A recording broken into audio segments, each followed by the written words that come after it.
பாடினது திருவந்தாதி அப்படின்னு சொல்லுவாங்க. இதை பாடினது 12 ஆழ்வார்கள். இந்த கேள்விகள் இடம்பெறும். எந்த திருவந்தாதி யார் பாடினது அப்படின்னு கேட்பாங்க. பார்க்கலாம். பொய்கை ஆழ்வார் முதல், பூதம் 2வது, பேய் 3வது.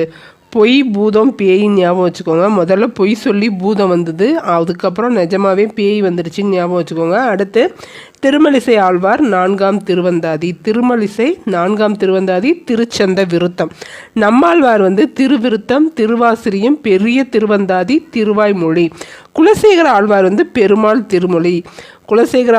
பெருமாள் திருமொழி. தொண்டரடி பொடி ஆழ்வார் திருமலை திருப்பள்ளி எழுச்சி. பொடி போட்டு எழுச்சி ஆச்சு அப்படின்னு ஞாபகம் வச்சுக்கோங்க. எங்கே போட்டாங்கன்னா மலையில் போட்டாங்க.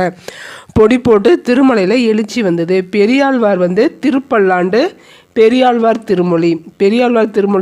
ஈஸியாக ஞாபகம் வந்துடும். பெரியாழ்வார் பேரில் தான் இருக்குது. ஆனால் திருப்பல்லாண்டு எழுதுனது யாருன்னு கேட்பாங்க. பெரியாழ்வார் தான் திருப்பல்லாண்டு எழுதினார். ஆண்டாள் நாச்சியார் திருமொழி திருப்பாவை. ஆண்டாள் எழுதுனது நாச்சியார் திருமொழி திருப்பாவை.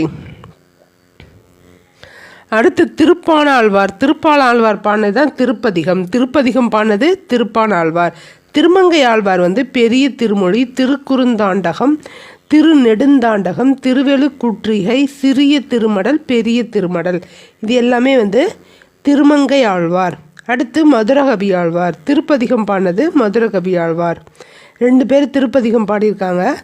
திருப்பான ஆழ்வாரும் மதுரகவி ஆழ்வாரும் திருப்பதிகம் பாடியிருக்காங்க. நன்றி.